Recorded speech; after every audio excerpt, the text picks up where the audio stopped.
I had lived in Somerville for 30 years. In 1992, I became self-employed as an artist. It was hard to earn a living that way, and it became increasingly difficult financially. It was a very, very difficult time because I was very, very depressed. And it reached a point where I couldn't work anymore, and I couldn't pay my rent, and it was very scary.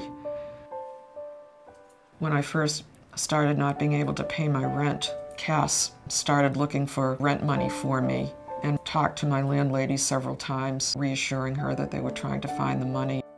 CAAS was so helpful to me because this experience was completely new to me, and I was dealing with all kinds of state agencies and federal agencies, etc., that I had never dealt with before, and it was like living in a whole new world.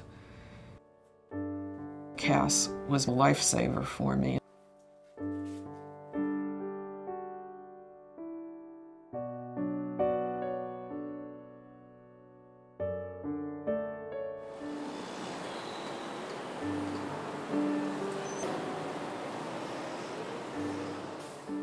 The mission of Community Action Agency of Somerville is to reduce poverty where we work and live, and also to eliminate society's causes of that poverty. Some of the causes for poverty in the community here in Somerville and Cambridge tend to be the lack of housing, the lack of employment, the lack of accessibility due to the newcomer status of some of the population that we serve. We have a high population of newcomers. We have about 32% that are foreign-born, and so the language barriers that we have definitely influence their ability to be self-sufficient and moving on and contribute to their ability to get some of the resources that we have. We have two programs, the advocacy program and the Head Start program.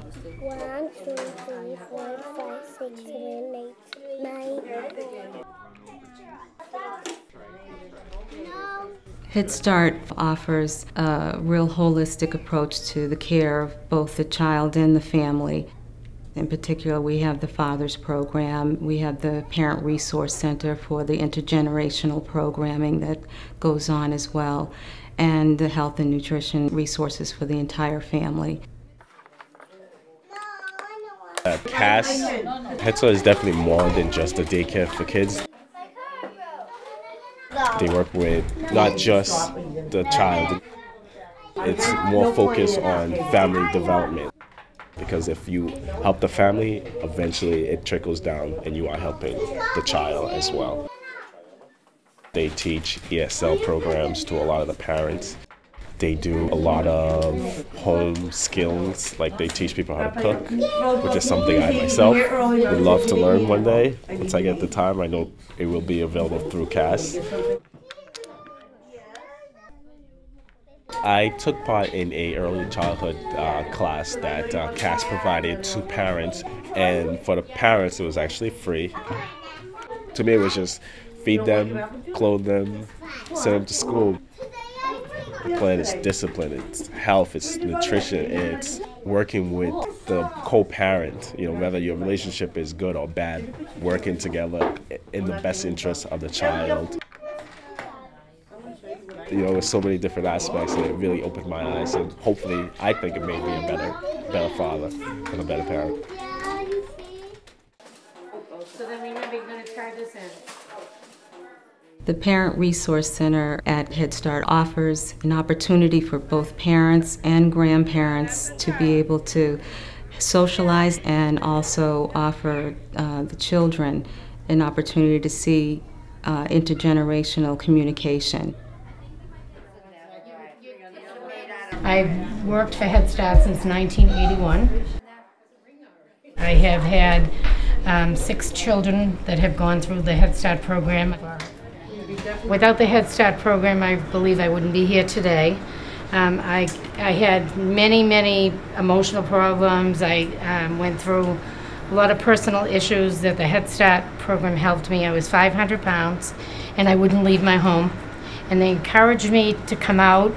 My family advocate was Donna Cabral, and she encouraged me to come into the Head Start program and volunteer, and she got me going, and I went through school. I got my I actually got my associate's degree and my bachelor's degree through Head Start. I just graduated last year from Cambridge College. When this completely dries, then we'll put a clear lacquer over it, and they become... Donna gave us the opportunity to have the senior program, which we call the Purple Hat Club, and it has been the most rewarding experience for me, because not only do I see the seniors thriving, but I love the fact, the interaction with the parents.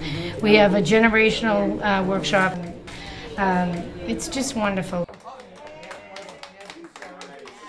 If I have to say that the Head Start program starts from infant to senior, I think we have the best rounded program there is. Patty cake.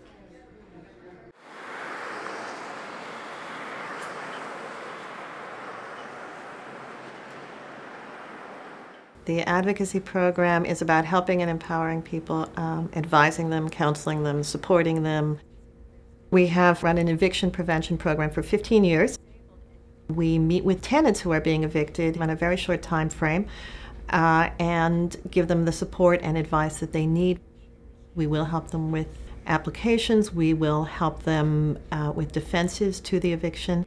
Sometimes we negotiate with landlords. So there's a number of ways in which we can serve them and try to prevent an eviction. Welcome back to Latinos Living Better for the Future. I'm Beverly, and today we're going to be interviewing a nutritionist and a doctor. One of the things we also do in our advocacy program is to help people speak with their own voices. The Jovenes Latinos Teen Peer Leader Program trains teens in public speaking, all sorts of leadership skills, writing skills, how to advocate for laws that are necessary in order to make the world a better place for Latinos and other people in the community. And the teens learn how to change their world.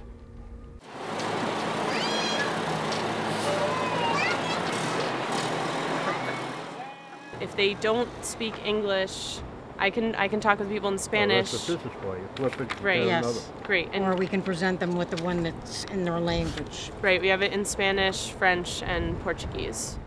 Our community organizing program is a new program, and the reason why we started community organizing is because we realized that in many cases we were dealing with one tenant after another tenant after another tenant who all had identical problems, and thought perhaps we can actually work with them as a group to help them learn the skills that they need so that they will be able to help themselves and help others as well. CAAS has helped us see what good all of us can do. The big issue here is mold, which is cancer causing.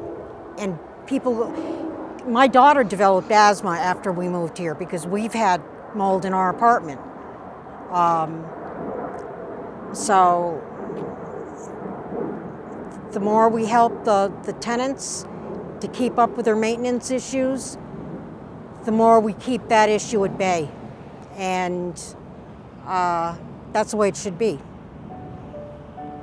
Rachel had put flyers around wanting to know if people were interested in a community garden. And when I saw that, I jumped. Things have progressed incredibly. And I've had many tenants come by and say, oh, you don't know how much happier it makes me to get up in the morning and come out here and see flowers rather than just grass and trash thrown on the ground, which is pretty much how it was before. It's an example of how making a small effort can produce something wonderful.